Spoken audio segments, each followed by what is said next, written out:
Hello students. बच्चों, आज हम लोग जो है एरोमेटिक हाइड्रोकार्बन में बेंजीन के बारे में पढ़ेंगे। जैसा कि बेंजीन का एक वीडियो हमने इससे पहले बनाया हुआ था, उसमें हमने बेंजीन का सोर्स बताए थे आपको कि कोल तार से किस तरीके से बेंजीन या एरोमेटिक हाइड्रोकार्बन प्राप्त होते हैं। तो एरोमेटिक हाइड्रोकार्बन के सोर्स बता दिए थे हमने आपको। Aromatic, anti aromatic, non aromatic में अंतर बताया हुआ था। आज इस वीडियो में हम आपको बताएंगे बेंजीन के बारे में, बेंजीन की मेथड ऑफ प्रिपरेशन और बेंजीन की प्रॉपर्टीज। तो बेंजीन के बारे में बताते हैं। सबसे पहले बेंजीन का फार्मूला होता है C6H6। बेंजीन का फार्मूला क्या बताया मैंने आपको? C6H6। ये एक एरोमेटिक हाइड्रोकार्बन है। एरोमेटिक हाइड्रोकार्बन, दो हाइड्रोकार्बन्स हैव मतलब एरोमेटिक मींस एरोमा, एक स्पेशल टाइप की स्मेल आती है, समझ में आ गया। और उसमें पाई बॉन्ड डीलोकलाइज होना चाहिए कंप्लीटली। जैसे कि बेंजीन में double single double single double, यहाँ पर डबल बॉन्ड अल्टरनेट पोजीशन पे है, रेजोनेंस है यहाँ पर। तो रेजोनेंस की वजह से देखिए यहाँ पर double single double single double, double bond delocalise होके आगे डबल बॉन्ड यहाँ जाएगा। इस तरीके से इसमें रेजोनेटिक स्ट्रक्चर बनेगी, जिससे एक कई कैनोनिकल स्ट्रक्चर जब बन जाती है तो रेजोनेंस हाइब्रिड स्ट्रक्चर बनेगी। और रेजोनेंस हाइब्रिड स्ट्रक्चर जो है वो आपकी इस तरीके से बनाते हैं। इसका मतलब क्या है, यहाँ पर बीच में क्या है, रिंग बन जाती है। क्या बन जाती है? बीच में रिंग बन जाती है। तो रिंग क्यों बनती है बेटा? रिंग क्यों बनती है? क्योंकि पाई बॉन्ड हर जगह आपका यहाँ पर आ चुका है। पाई बॉन्ड जो है आपका यहाँ पर भी आया। बेंजीन में हर कार्बन में आ चुका है, मतलब कार्बन सिंगल बॉन्ड नहीं है। यहाँ पर 3 डबल बॉन्ड है, 3 सिंगल बॉन्ड है, लेकिन रेजोनेंस की वजह से क्या हो गया, हर जगह पर वहां पर पाई बॉन्ड आ चुका है। ठीक है, तो अब नेक्स्ट बात करते हैं। इसीलिए बेंजीन में कार्बन सिंगल बॉन्ड कार्बन, वैसे कार्बन सिंगल बॉन्ड की बॉन्ड लेंथ होती है 154 पिकोमीटर, कार्बन डबल बॉन्ड की बॉन्ड लेंथ होती है 134 पिकोमीटर, लेकिन रेजोनेंस की वजह से इसकी बॉन्ड लेंथ एक समान हो जाती है, जो कि 139 पिकोमीटर है। तो ये क्या बता रहा है? ये बता रहा है रेजोनेंस की वजह से एक समान हो गया बॉन्ड लेंथ। तो ये स्टेबिलिटी है, कार्बन कार्बन की बीच दूरी एक समान हो गई। उसका रीजन क्या है? उसका रीजन है रेजोनेंस। दूसरी बात कि ये स्टेबल क्यों है? स्टेबल इसलिए है कि कई इसकी स्ट्रक्चर्स बनेंगी पाई बॉन्ड की डीलोकलाइजेशन की वजह से। तो इसकी वजह से जब कई स्ट्रक्चर बनेंगी तो उन सभी स्ट्रक्चर्स का कॉम्बिनेशन करने पर हमें स्टेबल स्ट्रक्चर प्राप्त होती है, जिससे रेजोनेंस हाइब्रिड स्ट्रक्चर भी जिसे हम कहते हैं। तो इसकी स्टेबिलिटी ज़्यादा है, इसमें बहुत सारी एनर्जी रिलीज भी हो जाती है, तो रेजोनेंस एनर्जी में रिडक्शन हो जाता है। Benzene is more stable due to lower in या reduction in resonance energy. Next आता है कि बेंजीन बनाते कैसे हैं, उसके बारे में बताएंगे। लेकिन आपको एक बात बता दें, बेंजीन की स्पेशल स्ट्रक्चर क्यों है? ये अनसैचुरेटेड है, फिर भी सैचुरेटेड की तरह बिहेव करता है।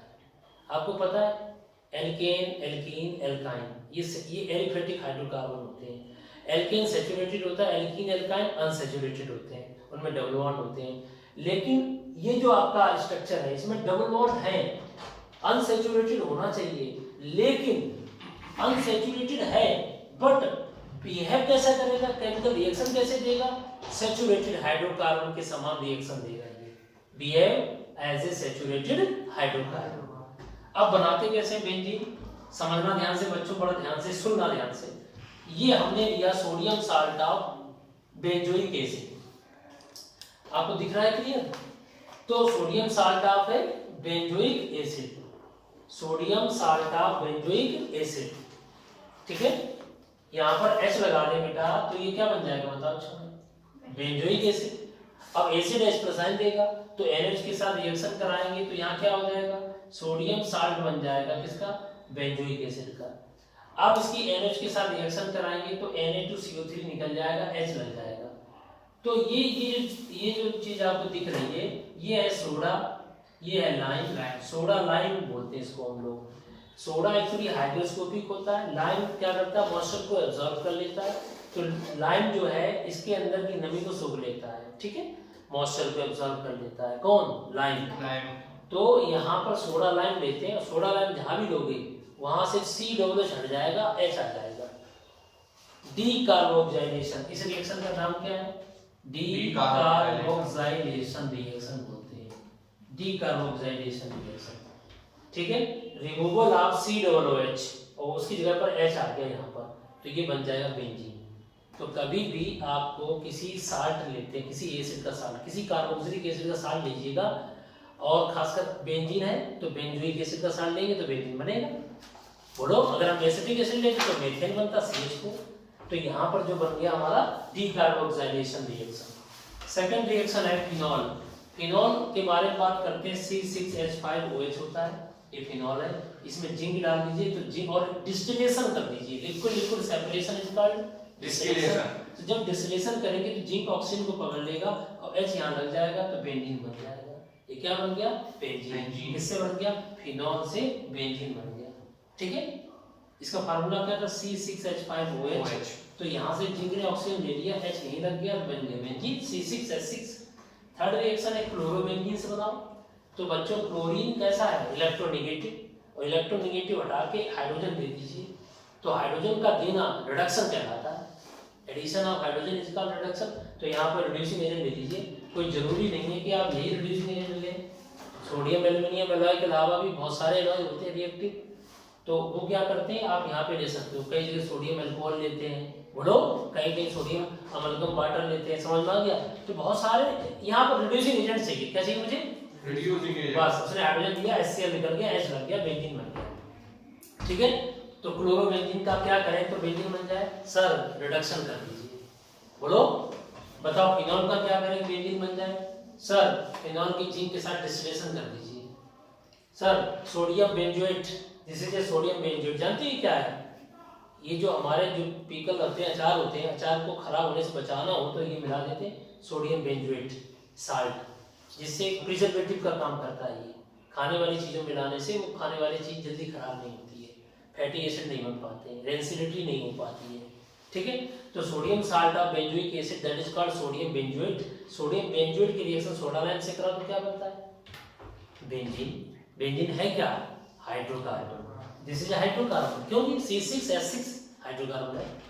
नेक्स्ट आता है फोर्थ रिएक्शन, क्लोरोबेंजीन की रिएक्शन से ग्रिग्नार्ड एजेंट बनाइए। तो ग्रिग्नार्ड एजेंट क्या होता है? RMgX, RA MgJ XE। R को हम AR कहते हैं, वैसे एल्किल को R कहते हैं। तो Mg की रिएक्शन कराएंगे, जहां Mg लेंगे एल्कली मेटल या एल्कली अर्थ मेटल, वहां पर क्या हो जाएगा? ड्राई ईथर लेंगे, क्योंकि वाटर अगर लेगा जरा सा भी होगा वाटर तो Mg वाटर से रिएक्शन कर लेगा, तो ईथर शुड बी ड्राई। तो ड्राई ईथर प्रेजेंस की ड्राई ईथर दोनों चीजें घुल जाती हैं और मैग्नीशियम डालेंगे, मैग्नीशियम इन दोनों के बीच में ब्रेकअप करके बीच में लग जाएगा और इसे कहेंगे ArMgCl। इसे कहेंगे ऑर्गेनोमेटेलिक कंपाउंड। क्यों कहेंगे ऑर्गेनोमेटेलिक कंपाउंड? ऑर्गेनोमेटेलिक कंपाउंड इसलिए कहेंगे ये ऑर्गेनिक है, कार्बन है यहाँ पर, ये मेटल है, तो कार्बन और मेटल के बीच में जो बॉन्ड होता है उसे ऑर्गेनोमेटेलिक कंपाउंड कहते हैं। ठीक है, अब यहाँ पर क्या होगा? इसकी फॉलोड बाय द हाइड्रोलिसिस, यहाँ से बॉन्ड टूटेगा, इधर H दे दो इधर OH दे दो, तो ये बन जाएगा तुम्हारा क्या? बेंजीन, और MgOH यहाँ पर देगा। ठीक है, तो अगर ग्रिग्नार्ड एजेंट से बनाना हो तो ग्रिग्नार्ड एजेंट की क्या करा दें हम लोग बच्चों? हाइड्रोलिसिस। अगर ग्रिग्नार्ड एजेंट की हाइड्रोलिसिस करा देंगे, ग्रिग्नार्ड एजेंट की हाइड्रोलिसिस करा देंगे तो क्या बन जाएगा? हाइड्रोकार्बन बन जाएगा। अभी यहाँ पर तुम CH3 ले लो, इसकी जगह पर CH3, यहाँ CH3Cl ले लेते तो यहाँ पर बन जाता मीथेन CH4। समझ में आ गया? तो पहले ग्रिग्नार्ड एजेंट बनाओ। ये क्या है? Aryl halide. This is not alkyl halide, ये एरिल ग्रुप है, ये हाइड्रोजन है। एरिल हैलाइड की हमने किससे रिएक्शन कराई? मैग्नीशियम से, ड्राई ईथर की प्रेजेंस में, followed by the hydrolysis you will get a benzene. ठीक है, नेक्स्ट रिएक्शन है benzene sulphonic acid. Benzene sulphonic acid, तो बेंजीन सल्फोनिक एसिड की हाइड्रोलिसिस करा दीजिए। जब इसकी हम हाइड्रोलिसिस कराएंगे तो ये यहाँ से बॉन्ड टूटेगा, H इधर OH इधर, तो ये बेंजीन बन गया प्लस सल्फ्यूरिक एसिड निकल गया। हमने क्या किया?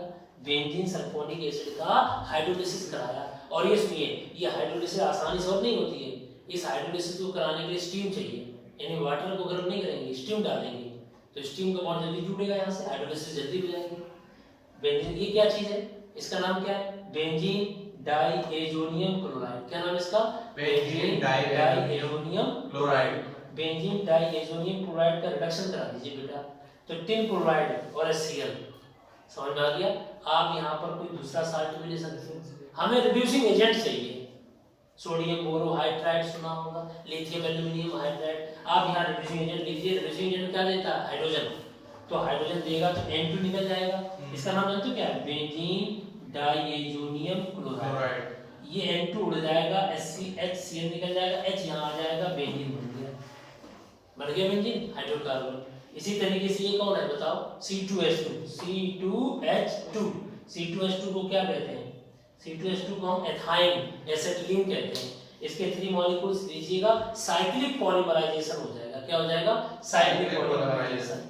और इस एसिटिलीन को हम हॉट माने गरम, रेड एंड हॉट कॉपर या आयरन की ट्यूब से पास करेंगे तो you will get a benzene. क्या प्राप्त हो जाएगा?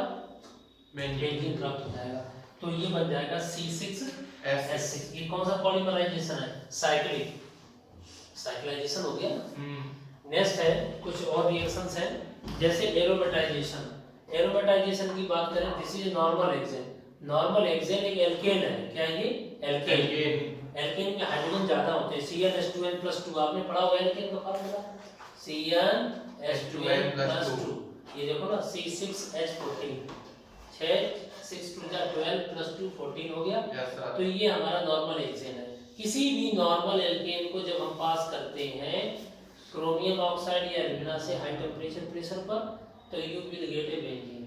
इसमें क्रैकिंग होती है, हाइड्रोजन बॉन्ड निकल जाए, हाइड्रोजन निकल जाएगी, डबल बॉन्ड बनेगा। ये सब सिंगल बॉन्ड वाले कार्बन। तो जब किसी एलिफेटिक हाइड्रोकार्बन से कोई एरोमेटिक हाइड्रोकार्बन बनता है तो उसे हम एरोमेटाइजेशन कहते हैं। उस प्रोसेस को क्या कहते हैं? एरोमेटाइजेशन। ठीक है, तो ये नॉर्मल एल्केन से आपका बेंजीन बन गया। अब कुछ कन्वर्जन के फॉर्म में रिएक्शन बता रहे हैं। कन्वर्जन के फॉर्म में कैसे? आपसे पूछा जाए कि क्लोरोबेंजीन की हाई टेम्परेचर और हाई प्रेशर पर NH के साथ रिएक्शन कराइए, ध्यान से समझना। तो Cl माइनस जाएगा, OH माइनस आएगा, Cl चला जाएगा, क्या आ जाएगा उसके? OH minus. ये प्रोसेस साधारणतः रूम टेम्परेचर पे नहीं होती, ऑर्डिनरी ये रिएक्शन होती है। ये से कभी हटेगा हाई टेम्परेचर हाई प्रेशर पे। तो ये इस प्रोसेस का नाम है डॉस प्रोसेस। क्या नाम है? Dow's process. तो OH माइनस आ जाएगा, Cl माइनस चला जाएगा। ये बन गया फिनॉल। क्या बन गया? फिनॉल। अब ये फिनॉल बन गया बच्चों। अब NH तो ऑलरेडी वहां रखा था, तो NH इसके साथ रिएक्शन करके सोडियम फिनॉक्साइड बना देगा। क्या बना देगा? Sodium phenoxide. भाई NH तो ऑलरेडी है। अब यहाँ पर क्या होगा? ये क्या चीज है? हाइड्रोनियम आयन, यानी पानी में H+ आयन। H+ आयन आएंगे, Na+ हट जाएगा, फिनॉल बन जाएगा। अब फिनॉल से बेंजीन बनाना हो तो क्या करें? जिंक डाल दें, जिंक ऑक्साइड बन जाएगा। तो इस तरीके से क्लोरोबेंजीन बाया फिनॉल होते हुए बेंजीन बना सकते हो। ठीक है, नेक्स्ट है, ये कौन है बताओ बेटा? क्लोरोबेंजीन। अभी क्लोरोबेंजीन का हमने रिडक्शन कराया था इसके द्वारा। अब की बार रिडक्शन करा रहे complex hydride lithium aluminium hydride द्वारा। ये भी स्ट्रॉन्ग रिड्यूसिंग एजेंट है। ये Cl हटाएगा, H दे देगा, Cl हट जाएगा, H दे दिया, बेंजीन बन गया। रिड्यूसिंग एजेंट है। इलेक्ट्रोनेगेटिव चीज हट गई, इलेक्ट्रोपॉजिटिव चीज आ गई, हाइड्रोजन। ये क्या चीज है बताओ, इसका नाम क्या है? Benzene diazonium chloride. Benzene diazonium chloride. अगर इसकी रिएक्शन हम H3PO2 से कराते हैं, किससे कराते हैं? H3PO2। इसका नाम है hypophosphorous acid. Hypophosphorous acid. Hypophosphorous acid क्या होता है? ये एक रिड्यूसिंग एजेंट है। क्या है ये? Reducing agent. रिड्यूसिंग एजेंट है। इधर देखो, हाइपोफॉस्फोरस एसिड। हाँ बेटा बताओ आप, ये रिड्यूसिंग एजेंट क्यों है H3PO2? क्योंकि ऑक्सीडेशन स्टेट वो है +1 है, कम है। जिसकी ऑक्सीडेशन स्टेट कम होती है वो रिड्यूसिंग एजेंट है। Very good. H3PO2 की बात करते हैं। H3PO2 में फास्फोरस पे चार्ज +1 है, तो लोअर ऑक्सीडेशन स्टेट होने की वजह से ये एक स्ट्रॉन्ग रिड्यूसिंग एजेंट है। तो ये रिड्यूसिंग एजेंट है, तो क्या देगा ये? हाइड्रोजन देगा। तो N2 हट जाएगा, Cl हट जाएगा, H देके यहाँ दे देगा, बेंजीन बन जाएगा। इसी तरीके से अगर आप H3PO2 नहीं है लैब में, अल्कोहल रखा हो, तब भी आप अल्कोहल की प्रेजेंस में गर्म कर दीजिए। तो sometimes alcohols also act as reducing agent यहाँ पर। ठीक है, अल्कोहल में OH होता ना, तो H दे देगा, वो OH बॉन्ड टूट जाएगा। ये क्या चीज है बताओ बच्चों? Benzene sulphonic acid. बेंजीन में SO3H लगा दो तो इसे कहते हैं बेंजीन सल्फोनिक एसिड। तो बेंजीन सल्फोनिक एसिड है। कई बच्चों से पूछो कि बेंजीन सल्फोनिक एसिड कैसे हुआ? अरे भाई बेंजीन जानते हो फार्मूला? बेंजीन जानते हो? इसमें SO3H होता है। SO3H ये होता है, लो ये। अब ये H+ आयन देगा, तो ये बेंजीन सल्फोनिक एसिड एक एसिड हो गया, H+ आयन दे सकता है। ये स्ट्रक्चर होगी benzene sulphonic acid.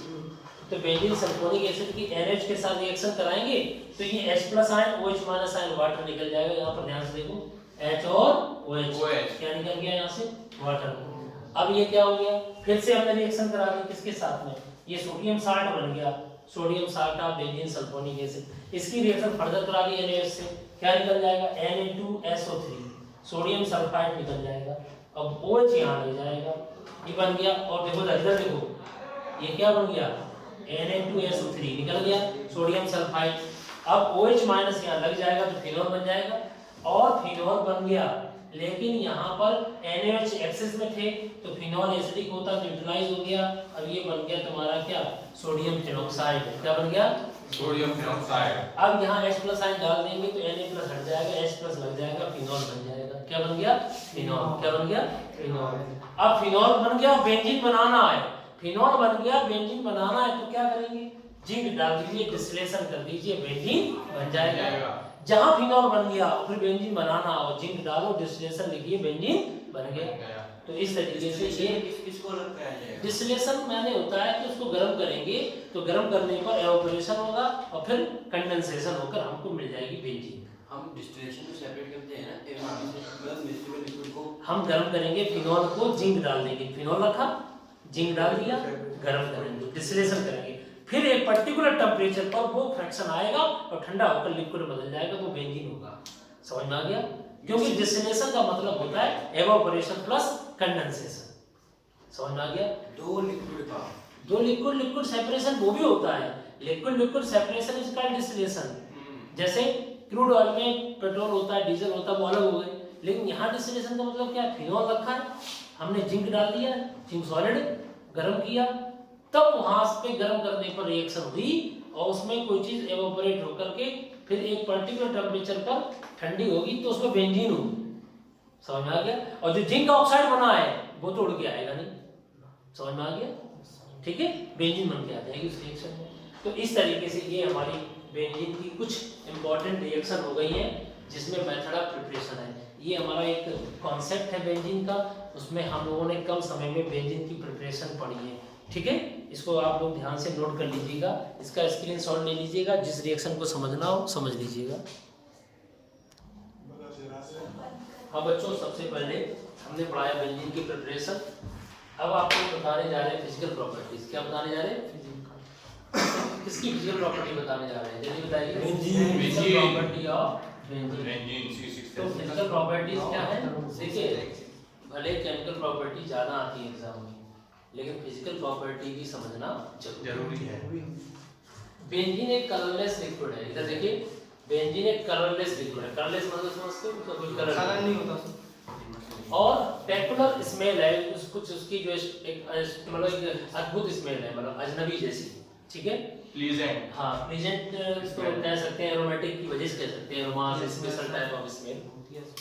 Freezing point और मेल्टिंग पॉइंट इसका 5.5 डिग्री सेल्सियस, यानी सर्दियों में खासकर जहां टेम्परेचर 1 डिग्री सेल्सियस के आसपास पहुंच जाता है वहां पर इसके जमने की चांस ज्यादा है, फ्रीज हो जाएगा। 5.5 से नीचे फ्रीज होगा और 5.5 डिग्री सेल्सियस से ऊपर क्या होगा, मेल्ट हो जाएगा।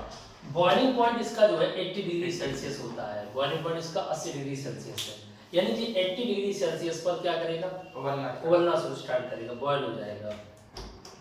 लाइटर देन वाटर, पानी से हल्का होता है। क्यों, अगर कोई चीज हल्की है, लिक्विड स्पेशली लिक्विड, अगर कोई लिक्विड हल्का है कि भारी है, पता कैसे चलेगा, उसकी डेंसिटी से। वाटर की डेंसिटी होती है 1 ग्राम पर ml, लेकिन इसकी डेंसिटी है 0.8788 ग्राम पर ml। इमिसिबल विद वाटर, ये पानी में क्या होता है, नहीं घुलेगा, जैसे को तैसा, dissolve like dissolve. Water is a polar solvent but benzene is a non polar solvent, दोनों के बीच में उतना अच्छा इंटरेक्शन नहीं हो पाएगा जो होना चाहिए।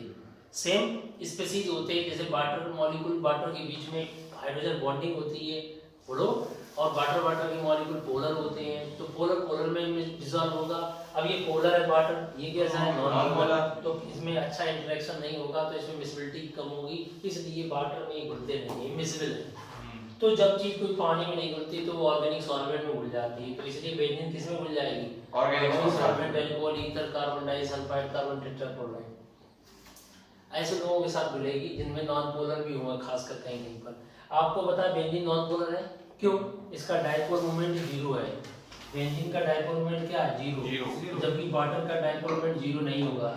समझ में आ गया? जिसका डायपोल मोमेंट 0 होता है वो नॉन पोलर होता है, और जिसका डायपोल मोमेंट 0 नहीं होता वो पोलर होता है। डायपोल मोमेंट निकालने का फार्मूला केमिकल बॉन्डिंग में पढ़ाया जाता है। डायपोल मोमेंट बराबर चार्ज इनटू डिस्टेंस। जैसे HCl कैसा है? पोलर। तो ये पोलर इसलिए है क्योंकि इस पे चार्ज भी है, डिस्टेंस भी, दोनों का मल्टीप्लाई करो, that is called dipole moment. आपने पढ़ा होगा। तो अब आता है बेंजीन। अपने आप में एक सॉल्वेंट होता है बेंजीन, हाइड्रोकार्बन। ये सॉल्वेंट है, लिक्विड है। ये सॉल्वेंट क्या है? ये फैट्स को, रेजेंस को, रबर को, रेजेंस जस्ट लाइक पॉलीमर, इन सबको घोलने का काम करता है, उनके लिए सॉल्वेंट है। ठीक है। नॉन पोलर कंपाउंड है, इसका डायपोल मोमेंट 0 है, और लास्ट में एक्सट्रीमली पॉइजनस सब्सटेंस है। ये इसको बड़ा केयर के साथ हम लैब में इस्तेमाल करेंगे क्योंकि ये पॉइजनस भी है। क्यों? इसको हाई टेम्परेचर समर में लगभग 40-45 डिग्री सेल्सियस टेम्परेचर हो जाता है लैब में। तो अब उस समय क्या करना होता है कि उस समय अगर इसको खुला छोड़ देंगे तो इसकी वेपर्स बनना शुरू हो जाएंगी और पूरे एयर में, पूरे कमरे में फैल जाएंगी। तो वो टॉक्सिक इफेक्ट कैसे होगा? हमने सांस ली तो हमारे अंदर इनहेल हो गया, तो हमारे क्या है? हमारे लिए डेंजरस है ड्यूरिंग द इनहेलेशन। समझ में आ गया? एज वेल एज स्किन से अवॉइड करना है, ग्लव्स वगैरह पहन लीजिएगा, क्योंकि क्या हो जाएगा स्किन के लिए और इनहेलेशन के लिए, दोनों के लिए टॉक्सिक इफेक्ट क्रिएट करता है। ठीक है। तो ये हमारी फिजिकल प्रॉपर्टीज हो गई बेंजीन की। बेंजीन का फार्मूला ऑलरेडी पता है, C6H6। अब हम लोग बेंजीन की क्या पढ़ेंगे? Chemical properties.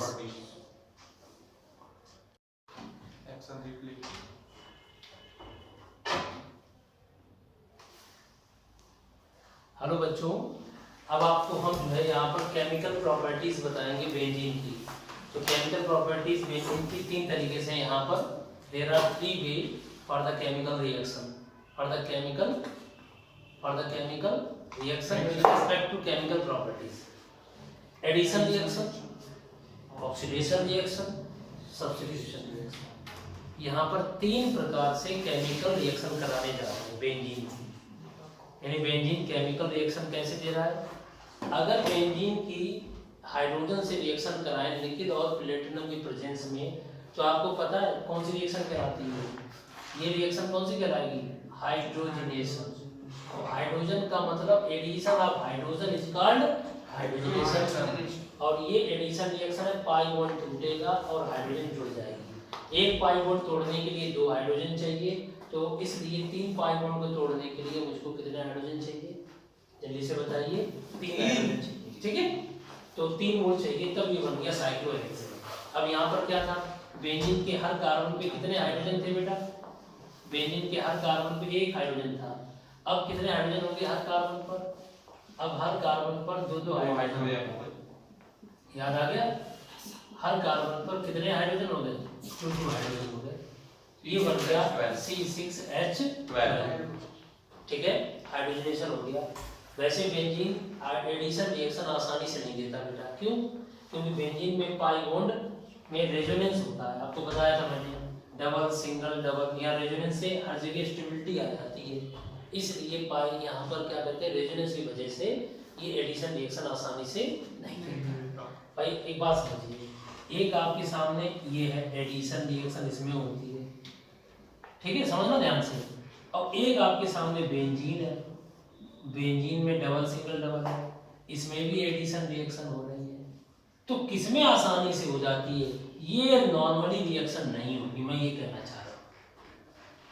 रूम टेम्परेचर पर या नॉर्मल कंडीशन में बेंजीन हाइड्रोजन के साथ एडिशन रिएक्शन नहीं देगा।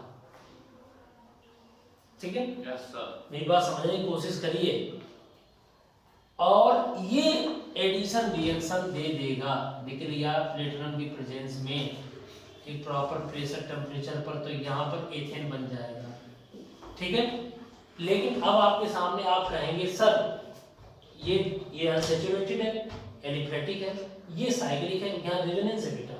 अगर इसकी जगह ये होता लो, अब ये होता अगर साइक्लोहेक्सीन, तो लो बेटा, तो हम आपसे कह देते साइक्लोहेक्सीन बन गया।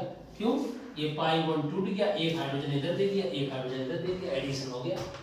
बट बेंजीन के केस में मैंने क्या कहा आपसे, बट बेंजीन के केस में ये रिएक्शन आसानी से नहीं होती। मैंने मेरा कहने का मतलब समझिए, ये नहीं कहेंगे कि होगी नहीं, आसानी से नहीं होगी। अब यहीं पर ये रिएक्शन हमने यहाँ कर दी, अब आप कह सकते तो हो गई, हाँ हो गई है, यहाँ रिएक्शन हो गई है, 150 डिग्री सेल्सियस पे। लेकिन यहाँ पर एक पर्टिकुलर टेम्परेचर या सनलाइट या कुछ ना कुछ कंडीशन दी गई है, एक सुटेबल प्रेशर दिया गया, बोलो रिएक्शन तो सब हो जाती हैं।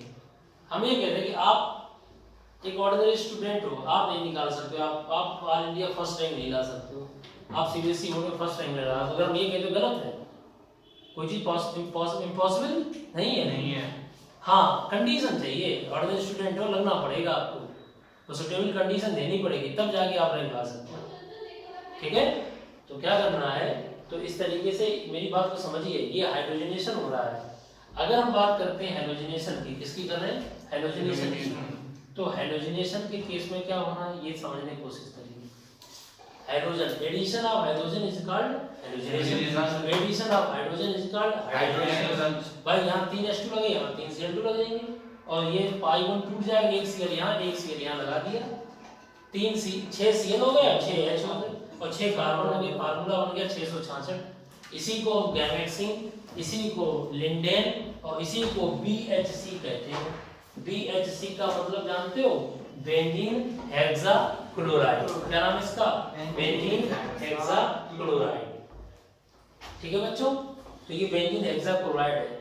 अब बात करते हैं, बेंजीन की रिएक्शन कराने जा रहे हैं हम लोग ओजोन से। सुपर इंपॉर्टेंट रिएक्शन है, बड़े ध्यान से समझना। कुछ इंपॉर्टेंट रिएक्शन होती है, उनको थोड़ा ध्यान समझना। ये तो समझ में आ गया बच्चों सबके, बोलो समझ में आ गया। हाइड्रोजनेशन और कौन सी रिएक्शन थी, हेलोजनेशन, और ये बड़ी इंपॉर्टेंट रिएक्शन है। बेंजीन से BHC कैसे बनाएंगे, और ये बात तो हमने तुम्हें बताई है कि रिएक्टिविटी ऑफ एलिफेटिक और रिएक्टिविटी ऑफ साइक्लोएल्कीन और reactivity of benzene. Benzene addition reaction आसानी से नहीं लेता है, डबल बॉन्ड चाहे 3 क्यों ना हो, 3 है इसमें 1 है, लेकिन रिएक्टिविटी यहाँ पर ज्यादा है, यहाँ रिएक्टिविटी कम है, क्योंकि एडिशन रिएक्शन यहाँ पर अंदर रेजोनेंस हो गया है, स्टेबिलिटी आ चुकी है, इसलिए ऐसा है, ठीक है। अब हम बात करते हैं किसकी, जल्दी से बताओ। ओजोन से रिएक्शन कराएंगे, किसकी रिएक्शन कराएंगे, ओजोन से। ओजोन से किसकी रिएक्शन कराएंगे बेटा, बेंजीन की। बेंजीन का फार्मूला क्या होता है, C6H6। देखो ध्यान से, बड़ा इंटरेस्टिंग मतलब क्वेश्चन है कि बेंजीन की रिएक्शन हम कराने जा रहे हैं डबल सिंगल डबल की ओजोन से, O3 से। तो बेंजीन ओजानाइड बनेगा, बेंजीन ओजानाइड, और बेंजीन ओजानाइड बनेगा, ये बात समझिए पहले। और बेंजीन ओजानाइड के बाद फिर हम इसके साथ में रिएक्शन कराएंगे जिनकी, तब जाके हमें प्रोडक्ट बनेगा ग्लाइऑक्सल। क्या बनेगा, ग्लाइऑक्सल। फिर इसकी रिएक्शन हम कराते हैं जिंक के साथ H2, तो हमें ग्लाइऑक्सल बनता है CHO को कहते हैं ग्लाइऑक्सल। ग्लाइऑक्सल बन जाता है, क्या बन जाता है बेटा, ग्लाइऑक्सल, CHO। अब इंटरेस्टिंग क्वेश्चन यहाँ पर, अक्सर ग्लाइऑक्सल बन गया और साथ में हाइड्रोजन पेरोक्साइड भी बनता है, H2 बदल जाता है H2O2 में। अब तुम्हारे सामने क्वेश्चन है, इसकी सर मैकेनिज्म बताओ, हमें समझ नहीं आया इसमें बेंजीन का ओजोन कैसे लगा। तो पहले तो बेंजीन समझिए आप, पहले C6H6 होता क्या है, यहाँ पर ओजोन से जब रिएक्शन करेगा तो ओजानाइड ऐसे बनेगा। ओजानाइड बनाने का एक तरीका आपको समझने की कोशिश करना। ये बेंजीन है, ये पाई बॉन्ड है, दिख रहा है आपको, ये पाई बॉन्ड B से टूटेगा, यहाँ पर ब्रेकअप होगा, और ब्रेकअप होने पर यहाँ पर ओजानाइड बन गया, और 3 जगह ओजानाइड बनने के चांस है, आपको पता है, क्योंकि वहाँ पर पाई बॉन्ड है। देखो 3 जगह बनेगा, 3 जगह क्या बनेगा, ओजानाइड। 3 जगह ओजानाइड बन गया, बल 3 जगह क्या बन गया, ओजोन लग गया, ओजानाइड बन गया, तो बेंजीन क्या बन गया, ओजानाइड, बेंजीन ओजानाइड बन गया। अब यहाँ पर क्या करेंगे, हम इसकी रिएक्शन किससे कराएंगे, जिंक के साथ। तो जिंक के साथ रिएक्शन कराएंगे, तो अब ये यहाँ पर ये ब्रेक करेगा, देखो इधर कहाँ से ब्रेक करेगा, बता सकते हो, बता सकते हो, ये देखो, ये और ध्यान समझना, ये ब्रेकअप हुआ इस तरीके से, यहां से। तो अब अगर आप ध्यान से देखो बेटा, इधर देखो, ये ब्रेकअप हुआ। अब एक चीज समझना, ये कौन है, C, यह कौन है C, C यहाँ पर एक H छिपा है H, CHO, CHO। ये क्या तो सर ये कैसे, ये देखिए समझने की कोशिश करो, ये इलेक्ट्रॉन और ये देखो ये इलेक्ट्रॉन मिलकर यहाँ डबल बॉन्ड बना देंगे, तो CHO और CHO बन जाएगा ग्लाइऑक्सिल के कितने मॉलिक्यूल बन गए, 3 मॉलिक्यूल बन गए। गौर से देखो CHO के कितने मॉलिक्यूल बन गए, CHO क्या कहते हैं, ऐसे लिख दो CHO, चाहे आप ऐसे लिख दीजिए CHO, समझ में आ गया, एल्डिहाइड होता है CHO को एल्डिहाइड कहते हैं। तो कितने मॉलिक्यूल बने देखो ना, 2 कार्बन CHO 2 बन गए, 3 बन गए, 3 मोल बन गए CHO ग्लाइऑक्सिल। किसके बन गए, ग्लाइऑक्सिल। आपको याद है ये COOH और COOH कर दिया जाए तो इसको ऑक्सैलिक एसिड कहते हैं, क्या कहते हैं, ऑक्सैलिक एसिड। तो ये ग्लाइऑक्सिल है, क्या है, ग्लाइऑक्सिल। और आपको पता है इसे क्या कहते हैं, CH2OH और CH2OH इसे कहते हैं ग्लाइकोल, क्या कहते हैं, ग्लाइकोल, इसे ग्लाइकोल कहते हैं। तो CHO को क्या कहते हैं, ग्लाइऑक्सिल। अच्छा ये बताओ बच्चों, ये कितने ऑक्सीजन है, एक 3 ऑक्सीजन निकल रहे हैं, तो वाटर के 3 मॉलिक्यूल हैं तो साथ में 3 H2O2 भी बन जाएंगे, समझ आ गया। 3 मोल आपको H2O2 भी प्राप्त होगा और प्लस 3 मोल क्या बनेगा आपका, ग्लाइऑक्सिल बनेगा। तो इसलिए बेंजीन की ओजोनोलिसिस करोगे तो बेंजीन ओजोनाइड बनेगा एडक्ट, और उसका फिर रिडक्शन करेंगे। ये रिडक्टिव ओजोनोलिसिस है, क्या है ये, reductive ozonolysis. Ozonolysis are 2 types, oxidative और रिडक्टिव। यहाँ रिडक्टिव ओजोनोलिसिस है, पहले ओजोनाइड बनाएंगे फिर रिड्यूसिंग एजेंट डालेंगे जिंक, समझ में आ गया। वो इसमें से ट्रैप करेगा ऑक्सीजन हटाएगा, तो ये बन जाएगा तुम्हारा ग्लाइऑक्सिल। क्या बन गया, ग्लाइऑक्सिल का आईपीएसी नेम बता सकते हो, 1 कार्बन 2 कार्बन, 2 कार्बन को हम क्या कहते हैं, जल्दी से बताइए, एथेन।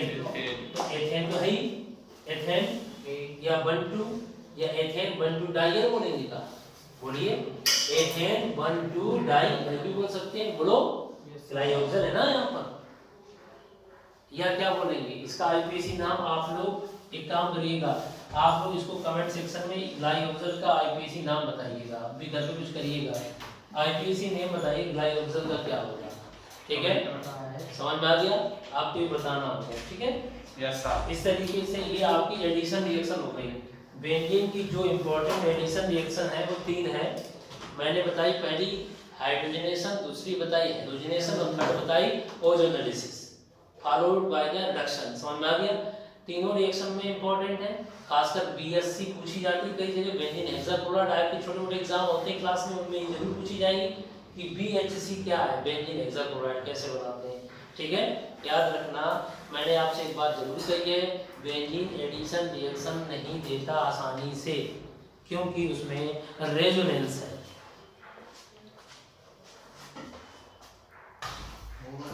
बच्चों नेक्स्ट हमारी केमिकल रिएक्शन है ऑक्सीडेशन। क्या है, ऑक्सीडेशन। तो ऑक्सीडेशन की अगर हम बात करते हैं तो ऑक्सीडेशन में आपको पता है ऑक्सीजन का जुड़ना ऑक्सीडेशन कहलाता है। तो ऑक्सीजन का जुड़ना, जैसे हमने कंबशन कराना, बेंजीन का फार्मूला क्या जल्दी बताओ, C6H6, इसकी ऑक्सीजन से रिएक्शन कराएंगे तो C से क्या बनेगा, CO2, S से क्या बनेगा, H2O प्लस क्या जनरेट होगी, हीट। ये कैसी रिएक्शन है, एक्सोथर्मिक, बोलो यस सर। लेकिन ये कंबशन कहलाएगी, कंप्लीट ऑक्सीडेशन। कंप्लीट ऑक्सीडेशन का मतलब जानते हो क्या होता है, कंप्लीट ऑक्सीडेशन का मतलब एक्सिस ऑफ ऑक्सीजन में रिएक्शन कराते हैं तो कंप्लीट ऑक्सीडेशन होता है, तो इसे कंबशन कह देंगे। यहाँ कंबशन हुआ है, समझ में आया नहीं आया, तो कंबशन भी तो एक ऑक्सीडेशन प्रोसेस होती है, बोलो। तो अब आप बताइए यहाँ पर कार्बन कितने हैं बेटा, 6, तो 6 CO2 मिल गया, हाइड्रोजन कितने हैं, 6 3 H2 मिल गया। अब ऑक्सीजन कितने हैं, 6 2 12 3 15, तो यहाँ पर 15 का मल्टीप्लाई में 15 दूनी 30, 15 2 30 के आधे 15। इसमें एक काम करो, दो नीचे आके ऊपर मल्टीप्लाई कर दो, 2 6 6 6 15 2 6 2 12 CO2 6 H2O लो और प्लस हीट। इस तरीके से रिएक्शन हो रही है। मान लीजिए यहाँ पर हीट रिलीज होती है, क्या होती है, हीट रिलीज। मान लीजिए यहाँ पर हीट लिखते हैं हम लोग किस फॉर्म में, इंथैल्पी के फॉर्म में, इंथैल्पी ऑफ कंबशन। तो मान लीजिए हीट निकली थी यहाँ से x किलो कैलोरी है, x किलो जूल।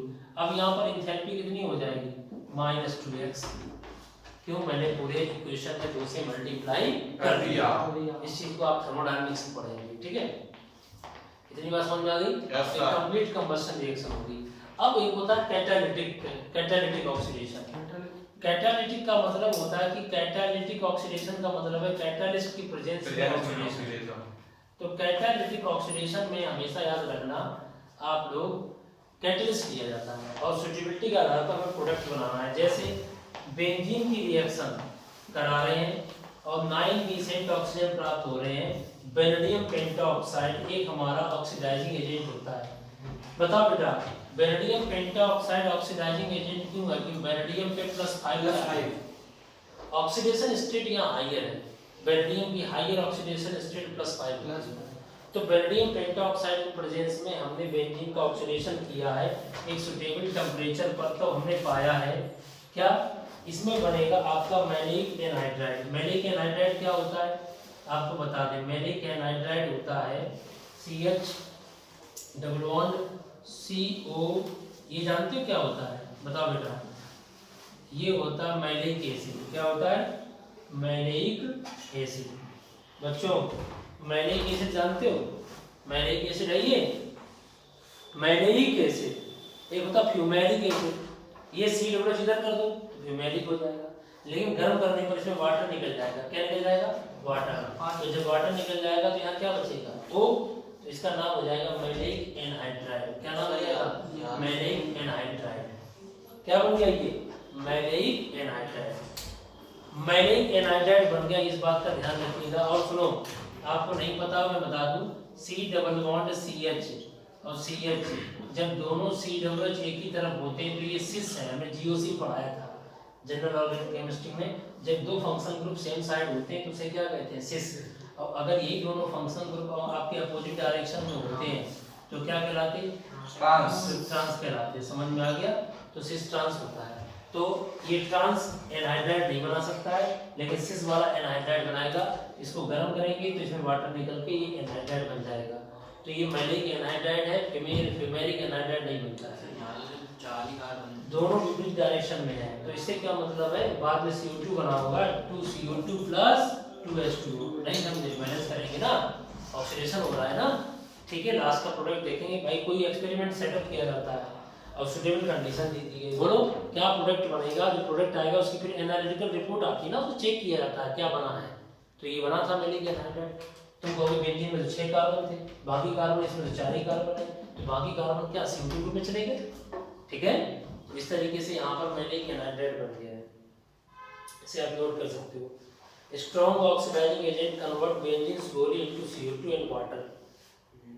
अगर तुमने ज्यादा स्ट्रॉन्ग ऑक्सीडाइजिंग एजेंट ले लिया तो बेंजीन धीरे धीरे किस में बदल जाएगा? CO2 में। समझ में आ गया? किस में बदल जाएगा? CO2 में। इस बात का विशेष ध्यान रखिएगा। बेंजीन को ज्यादा बड़े स्ट्रॉन्ग ऑक्सीडाइजिंग एजेंट ले लोगे तो वो वही काम हो जाएगा जो एयर देने से होता है। समझ में आ गया? तो ये डिपेंड करता है। इसके लिए सेटअप बनाया जाता है। एक चेंबर में पूरा एक्सपेरिमेंटल सेटअप होता है, ठीक है, कि एक्सपेरिमेंटल सेटअप में कैसे क्या बनेगा। ये हो गया आपका क्या बेटा बताओ? ऑक्सीडेशन। क्या हो गया? ऑक्सीडेशन। इसी में हम आपसे ये पूछें कि बेंजीन का हमें रिडक्शन करा दीजिए। क्या करा दें? बेंजीन का रिडक्शन। तो बेंजीन का एक रिडक्शन बता देते हैं आपको। रिडक्शन इसी में बता देते हैं क्योंकि थोड़ा जल्दी हो जाएगा। बेंजीन का रिडक्शन कराते हैं HI के प्रेजेंस में। ये जानते हो क्या चीज है? बेंजीन। बेंजीन जानते हो? Double single double. तो आप ऐसे लिख सकते हो। और यहाँ इन्होंने क्या किया? चाहे आप ऐसे लिख सकते हो double single double single double. बोलो बेटा, डबल सिंगल डबल। अब आप इसमें HI से रिएक्शन कराओ। HI एक रिड्यूसिंग एजेंट होता है। क्या होता है? HI। तो 12 HI का प्रयोग करेंगे। HI जानते हो? Reducing agent. ये हाइड्रोजन देता है और ये रिड्यूसिंग एजेंट बेंजीन बना देगा। और कंपाउंड क्या बनेगा समझिए। एक बनेगा बेंजीन की जगह पर साइक्लोहेक्सेन और प्लस एक बन जाएगा methyl cyclopentane. Methyl cyclopentane plus 6I2। ये प्रोडक्ट बना है। ये एक रिडक्शन है, एक्सपेरिमेंटली किया गया था। क्या प्राप्त हुआ आपके सामने? वैसे जनरली सबको पता है रिडक्शन में हाइड्रोजन जुड़ता है, ठीक है। HI अच्छा रिड्यूसिंग एजेंट है, I2 में बदल गया, ठीक है। और हाइड्रोजन दे दिया तो पाई बॉन्ड करके ये साइक्लोहेक्सेन बन गया। और कुछ हीटिंग करने पर कुछ फ्रैक्शन स्टेबिलिटी की पॉइंट ऑफ व्यू से क्या बन गया, मिथाइल साइक्लोपेंटेन। समझ में आ गया, इसे नोट कर लीजिए। ये एक रिडक्शन है बेंजीन का, ठीक है। ये ऑक्सीडेशन था बेंजीन का, कंप्लीट और कैटालिटिक ऑक्सीडेशन, ठीक है। अब बात करते हैं सब्स्टिट्यूशन रिएक्शन की। किसकी बात करेंगे हम लोग अब, सब्स्टिट्यूशन रिएक्शन। तो सब्स्टिट्यूशन रिएक्शन अब समझेंगे। 3 रिएक्शन हो चुकी हैं, एडिशन, ऑक्सीडेशन और रिडक्शन। बच्चों अब जो है हमारी रिएक्शन है सब्स्टिट्यूशन, बेंजीन की इलेक्ट्रोफिलिक सब्स्टिट्यूशन, न्यूक्लियोफिलिक सब्स्टिट्यूशन। तो सब्स्टिट्यूशन रिएक्शन किसकी बताने जा रहे हैं, इधर देखिए, सब्स्टिट्यूशन रिएक्शन ऑफ बेंजीन। बच्चों एक बात बताएं आपको, सब्स्टिट्यूशन रिएक्शन 2 तरीके की होती है। यहाँ पर सब्स्टिट्यूशन रिएक्शन 2 तरीके की है, एक होती है न्यूक्लियोफिलिक सब्स्टिट्यूशन, एक होती है इलेक्ट्रोफिलिक सब्स्टिट्यूशन। तो जो तुम्हारे में रिएक्शन मेजर बेंजीन देगा वो कौन सी देगा, रिएक्शन में बता रहा हूँ मैं, केमिकल रिएक्शन में बेंजीन कौन सी सब्स्टिट्यूशन देगा, इलेक्ट्रोफिलिक।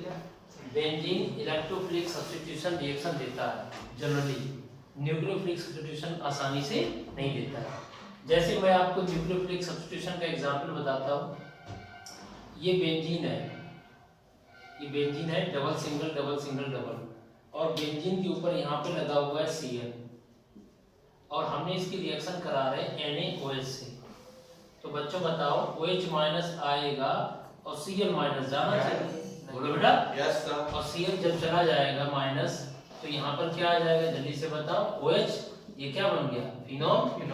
तो बेंजीन क्लोरोबेंजीन से फिनॉल बनाना है, ये कौन सी रिएक्शन है, SN reaction, nucleophilic substitution reaction. अब बच्चों के सामने एक प्रॉब्लम होती है कि sir nucleophilic substitution reaction benzene तो देता नहीं आसानी से, हाँ नहीं देता है, क्योंकि बेंजीन में नहीं, क्लोरोबेंजीन की बात कर रहा हूँ मैं, क्लोरोबेंजीन की, मैं अभी बेंजीन की बात नहीं कर रहा हूँ, न्यूक्लियोफिलिक सब्स्टिट्यूशन की बात कर रहा हूँ। फिनाइल पे आ जाएगा प्लस, हाँ मैं क्लोरोबेंजीन की बात कर रहा हूँ। बेंजीन कौन सी रिएक्शन देगा, इलेक्ट्रोफिलिक सब्स्टिट्यूशन। यहाँ पर न्यूक्लियोफिलिक सब्स्टिट्यूशन बेंजीन से बने हुए कंपाउंड नहीं बता पाएंगे हम लोग। न्यूक्लियोफिलिक सब्स्टिट्यूशन में होता क्या है, माइनस आता है। तो यहाँ पर ये देखिए Cl, क्लोरोबेंजीन नहीं देता है, बेंजीन से बना डेरिवेटिव। अभी मैं बेंजीन नहीं बता रहा हूँ, बेंजीन के डेरिवेटिव्स की बात कर रहा हूँ। क्लोरोबेंजीन यहाँ पर गिरेगा और ये पाई बॉन्ड यहाँ पर जाएगा इस तरीके से। तो आपको बता दें यहाँ पर पार्शियल डबल बॉन्ड आ जाएगा, ये कौन सा इफेक्ट है, प्लस मेसोमेरिक या प्लस रेजोनेंस। तो बेंजीन में CCl के बीच में कौन सा बॉन्ड आ गया, पार्शियली डबल बॉन्ड आ गया। इसलिए जब पार्शियल डबल बॉन्ड यहाँ आ जाएगा तो ये बॉन्ड जल्दी टूटेगा नहीं। तो OH माइनस आए और Cl माइनस जाए, माइनस आए माइनस जाए, तो ये बोला जाता है न्यूक्लियोफिलिक सब्स्टिट्यूशन। तो बेंजीन से बने हुए डेरिवेटिव्स न्यूक्लियोफिलिक सब्स्टिट्यूशन रिएक्शन आसानी से नहीं देते हैं। कौन सी रिएक्शन आसानी से देते हैं, इलेक्ट्रोफिलिक सब्स्टिट्यूशन, ठीक है। ये बात समझ में आ गई, कौन सी रिएक्शन देते हैं, इलेक्ट्रोफिलिक। तो मैं आपको ये बताना चाहता हूँ, बेंजीन या बेंजीन के derivatives generally electrophilic substitution reaction देते हैं, न्यूक्लियोफिलिक सब्स्टिट्यूशन रिएक्शन नहीं देते। हाँ देंगे, स्पेशल कंडीशन, ड्रास्टिक कंडीशन, समझ में आ गया। हाँ इस चीज को आपको ध्यान रखना होगा, ठीक है। तो अभी अब हम बात किसकी करेंगे, इलेक्ट्रोफिलिक सब्स्टिट्यूशन रिएक्शन की। किसकी बात करेंगे, इलेक्ट्रोफिलिक सब्स्टिट्यूशन। हाँ इलेक्ट्रोफिलिक सब्स्टिट्यूशन समझिए। मैंने आपको बेंजीन बताया था, लेकिन बेंजीन से बने हुए डेरिवेटिव्स इलेक्ट्रोफिलिक और न्यूक्लियोफिलिक सब्स्टिट्यूशन रिएक्शन में इलेक्ट्रोफिलिक सब्स्टिट्यूशन रिएक्शन देते हैं। कौन सी रिएक्शन देते हैं, इलेक्ट्रोफिलिक सब्स्टिट्यूशन रिएक्शन।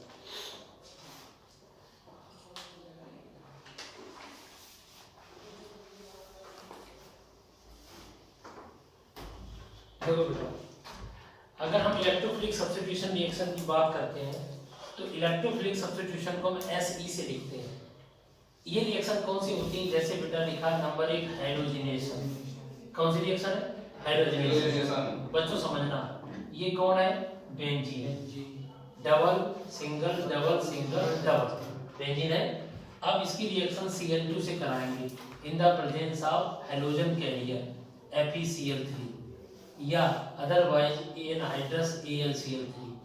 ये लुईस एसिड है। ये कौन है? Lewis acid. लुईस एसिड क्या करते हैं समझाते हैं। AlC और ये रिएक्शन याद रखना, इलेक्ट्रोफिलिक सब्स्टिट्यूशन रिएक्शन जितनी भी होंगी वो कब होंगी? डार्क में, सनलाइट में नहीं होती बेंजीन की रिएक्शन। ठीक है? इलेक्ट्रोफिलिक मैंने आपसे क्या, बेंजीन सबसे कॉमन रिएक्शन कौन सी देगा? SE reaction, electrophilic substitution reaction. इस पे फोकस करिएगा। और ये रिएक्शन डार्क में होती है, समझना। AlCl3 यहाँ पर ऑक्टेट पूरा नहीं है, यहाँ पर कितने इलेक्ट्रॉन है? 3 कितने हो गए? एल्युमिनियम में 3 हो गए, 3 6 हो गए। तो अब ये AlCl3 Cl2 के साथ, Cl2 जानते हो, Cl2 जानते हो, ये क्लोरीन होता है, ये लोन पेयर इसको देगा लोन पेयर, तो इसका ऑक्टेट पूरा हो जाएगा, ये लुईस एसिड हो गया। तब तो ये Cl पे कमी आएगी, ये खींच लेगा, तो बन जाएगा AlCl4 माइनस और प्लस Cl पे आ जाएगा प्लस, और Cl प्लस को कहते हैं इलेक्ट्रोफाइल। क्या कहते हैं? इलेक्ट्रोफाइल। तो बच्चों इलेक्ट्रोफिलिक सब्स्टिट्यूशन रिएक्शन को समझना है तो पहला स्टेप होता है फॉर्मेशन ऑफ इलेक्ट्रोफाइल। क्या होता है? फॉर्मेशन ऑफ, जल्दी बताओ, इलेक्ट्रोफाइल। तो इलेक्ट्रोफाइल कैसे बनता है तो हमने आपको बता दिया, हम हेलोजनेशन कराने जा रहे हैं। तो बेंजीन की रिएक्शन जब क्लोरीन से कराएंगे हेलोजन कैरियर की प्रेजेंस में, तो हेलोजन कैरियर इस Cl2 से रिएक्शन करके Cl+ पैदा करेगा, वो Cl+ बेंजीन के पास आकर के लग जाएगा और क्लोरोबेंजीन बन जाएगा इस तरीके से। अब आपके दिमाग में ये आ रहा होगा कि ये Cl कैसे लगा Cl+, वो आपको भी समझना है। ये बेंजीन है बेटा। दूसरी स्टेप, पहली स्टेप में क्या बताया था मैंने? Formation of electrophile. Second step में क्या है समझना, ये आपके सामने बेंजीन है। अब ये इलेक्ट्रोफाइल कौन है जल्दी से बताओ? Cl+। प्लस को इलेक्ट्रोफाइल कहते हैं, माइनस को न्यूक्लियोफाइल कहते हैं। अब ये पाई बॉन्ड है, इलेक्ट्रोफाइल हो चाहे न्यूक्लियोफाइल हो, किसी की प्रेजेंस में पाई बॉन्ड का डिस्प्लेसमेंट होगा, और जब पाई बॉन्ड का डिस्प्लेसमेंट होता है तो उसको कहते हैं इलेक्ट्रोमैरिक इफेक्ट। कौन सा इफेक्ट कहते हैं? Electromeric effect. इलेक्ट्रोमैरिक इफेक्ट भी दो तरीके का होता है, प्लस ई इफेक्ट और minus E effect. Plus E effect वो होता है जब कोई इलेक्ट्रोफाइल जुड़ता है, और जब कोई न्यूक्लियोफाइल जुड़ेगा तो माइनस ई इफेक्ट होता है। तो ये एक टेम्परेरी इफेक्ट होता है। ये कैसा इफेक्ट है? Temporary effect. पाई बॉन्ड का डिस्प्लेसमेंट होता है, डीलोकलाइज होते हैं, इलेक्ट्रोफाइल हो प्लस वाले को इलेक्ट्रोफाइल कहते हैं, तब प्लस ई प्रभाव कहलाएगा, ई इफेक्ट। अगर कोई माइनस वाला जुड़ता तो आपका माइनस ई इफेक्ट कहलाता। ये इलेक्ट्रोमैरिक इफेक्ट है। The displacement of pi bond in presence of electrophile या nucleophile is called electromeric effect. अब ये पाई बॉन्ड इधर जा रहा है तो यहाँ माइनस आएगा, माइनस के पास ये Cl+ जुड़ जाएगा और ये बन जाएगा आपका क्या, याद करो, यहाँ पर H है, याद करो, यहाँ पर H है पहले से ही। ये पाई बॉन्ड जाएगा तो यहाँ क्या आएगा? अरे भाई ये दोनों इलेक्ट्रॉन यहीं पर हो जाएंगे ना। जब दोनों इलेक्ट्रॉन यहाँ पर हो जाएंगे तो यहाँ पे क्या, कैसे लिखेंगे हम लोग? तब हम ये ऐसे लिखेंगे। बोलो बेटा, सही है? इस तरीके से लिखेंगे लोन पेयर के रूप में। अब लोन पेयर के पास कौन आएगा? Cl+ प्लस आ गया, यहाँ बॉन्ड बन गया, ये देखो बन गया Cl, यहाँ पे प्लस आ गया, प्लस क्यों आ गया यहाँ पर? क्योंकि ये पाई बॉन्ड इस कार्बन पे आ चुका, तो यहाँ कमी आ गई इस कार्बन पर, आ गई। तो ये स्टेप बनता है इंटरमीडिएट। क्या बनता है? इंटरमीडिएट। अब ये इंटरमीडिएट बन गया। अब ये इंटरमीडिएट क्या होगा? रेजोनेंस की वजह से क्या होगा बताओ बच्चों? ये इंटरमीडिएट बन गया। अब ये इंटरमीडिएट रेजोनेंस की वजह से कैसा होगा? स्टेबलाइज होगा। क्या होगा? स्टेबलाइज। क्यों?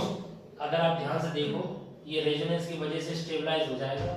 स्टेबलाइज करो इसको, देखिए ध्यान से, रेजोनेंस का तीर लगाओ। ये खाली ऑर्बिटल प्लस ये double bond, double single empty orbital, ये यहाँ गिरेगा तो क्या बनेगा? ध्यान से देखना, यहाँ डबल, यहाँ पे क्या आ जाएगा? प्लस, तो यहाँ पर H है, यहाँ पर क्या है? Cl। बोलो बच्चों। फिर क्या होगा? फिर ये यहाँ गिरेगा तो इस तरीके से क्या बन जाएगा? ध्यान से देखना, यहाँ पे प्लस आ जाएगा, यहाँ डबल आ जाएगा। बोलो, ये बन गया। तो ये तीन स्ट्रक्चर बनेंगे रेजोनेंस की।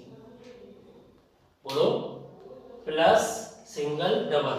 इसमें से तो डबल बॉन्ड यहाँ जाएगा, प्लस यहाँ जाएगा, H+ भी तो फिर डबल बॉन्ड यहाँ मिलेगा, इम्पटी ऑर्बिटल यहाँ पहुंच जाएगा। सर इसमें से H+ निकल जाएगा और डबल बन जाएगा वहाँ पर। हाँ वो बनेगा लास्ट में, ये बना रहे पहले तो रेजोनेंस की वजह से इंटरमीडिएट स्टेबल होगा। इंटरमीडिएट कहाँ बनता है? SN1 SN2 पढ़ी थी, SN1 SN2 में SN1 में इंटरमीडिएट बनता है। ऐसे की कौन सी रिएक्शन है? SE। अब SE में दो रिएक्शन मैगनीज होगी, SE1 SE2, तो इंटरमीडिएट कहाँ बनता है? स्टेबल SE1 में। SE1, तो इसकी मैगनीज क्या होनी चाहिए? SE1। समझ में आ गया?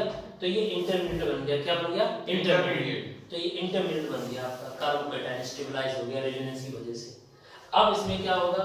लास्ट में क्या होता है समझ लो। लास्ट स्टेप, पहली स्टेप क्या थी जल्दी बताओ बेटा? Formation of electrophile. Second step क्या है?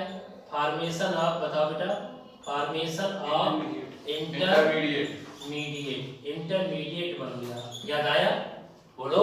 और थर्ड स्टेप आपकी होती है, वो थर्ड स्टेप क्या होगी बताएंगे आप ही लोग। थर्ड स्टेप होती है फॉर्मेशन ऑफ प्रोडक्ट। क्या होती है? Formation of product.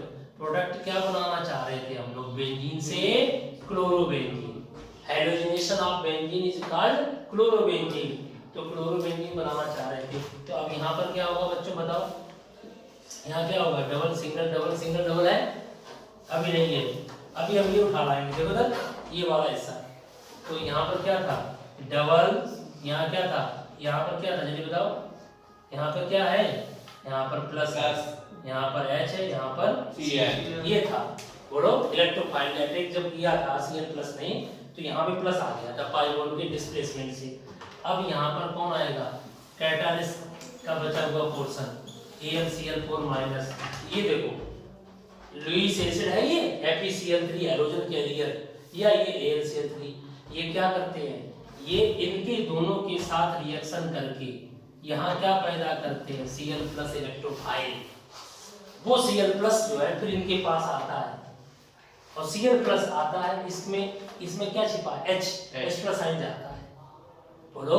Cl+ आया, H+ आइन गया, प्लस आया और प्लस गया, प्लस आए प्लस जाए, तो इलेक्ट्रोफिलिक सब्स्टिट्यूशन रिएक्शन कहलाती है। क्या कहलाती है? Electrophilic substitution reaction.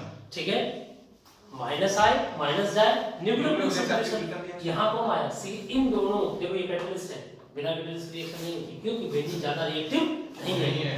तो इसे रिएक्टिव बनाने के लिए क्लोरीन ने इसके साथ रिएक्शन करके इलेक्ट्रोफाइल Cl+ बनाया, और वो Cl+ आ रहा है और यहाँ पर H छिपा है, H+ आइन जा रहा है, तो इलेक्ट्रोफिलिक सब्स्टिट्यूशन। प्लस को इलेक्ट्रोफाइल कहते हैं। ठीक है, अब यहाँ पर क्या होगा? AlCl4- कह रहा है, AlCl4- कह रहा है, क्या कह रहा है कि भाई मेरा Cl, ये अपना Cl- ले जाओ। तो ये देखो हाइड्रोजन यहाँ गिरेगा, तो H+ आयन इस Cl- को लेकर क्या बना लेगा? HCl। और कैटलिस्ट क्या था? AlCl3 निकल गया। कैटलिस्ट की कंपोजिशन में कुछ नहीं चेंज होता है, कैटलिस्ट जो देता है या लेता बाद में वापस कर देता है। समझ में आ गया? अब क्या बन गया यहाँ पर जल्दी से बताओ? क्लोरोबेंजीन। क्या बन गया बेटा? क्लोरोबेंजीन। ये बन गया क्लोरोबेंजीन। क्या बन गया? क्लोरोबेंजीन। तो इसकी मैकेनिज्म में 3 स्टेप होते हैं। पहला स्टेप है फॉर्मेशन ऑफ इलेक्ट्रोफाइल, दूसरा स्टेप है फॉर्मेशन ऑफ इंटरमीडिएट, और थर्ड स्टेप है फॉर्मेशन ऑफ प्रोडक्ट। इसमें इलेक्ट्रोफाइल आता है और H+ आइन जाता है। कोई इलेक्ट्रोफाइल आएगा हेलोजिनेशन में, हेलोजन आता है Cl+ या Br+ आता है, या आप Cl या Br ले सकते हो। क्लोरीनेशन ब्रोमिनेशन तो कर सकते हो, लेकिन आयोडीनेशन और फ्लोरीनेशन डायरेक्ट नहीं होता। समझ में आ गया? वो इनडायरेक्ट होता है। अभी बेंजीन का डायरेक्ट क्या हो सकता है? क्लोरीनेशन और ब्रोमिनेशन। ये कौन सी रिएक्शन थी? Electrophilic substitution reaction. नहीं आया समझ में? आ गया? इसी तरीके से अगर हम आपसे ये कहें कि बच्चों अब आप जो है ब्रोमिनेशन कर दीजिए, क्या कर दीजिए? ब्रोमिनेशन। तो बेटा बेंजीन लेना और बेंजीन की रिएक्शन डबल सिंगल डबल, इसकी Br2 से रिएक्शन कराना। तो Br2 की रिएक्शन कराने के लिए हाइड्रोजन कैरियर ले लिया FeBr3 या AlBr3 ले लिया, वहाँ Cl था। इस हाइड्रोजन और ये रिएक्शन डार्क में कराएंगे। तो ये रिएक्शन है, ये कैटालिस्ट है। हाइड्रोजन कैरियर लुईस एसिड होता है। इस कैटालिस्ट ने इसमें से Br को पकड़ लिया, इनके साथ Br- को ले लिया, तो इन दोनों के रिएक्शन से क्या पैदा हुआ? Br+। Br प्लस, वहाँ Cl प्लस पैदा हो गया।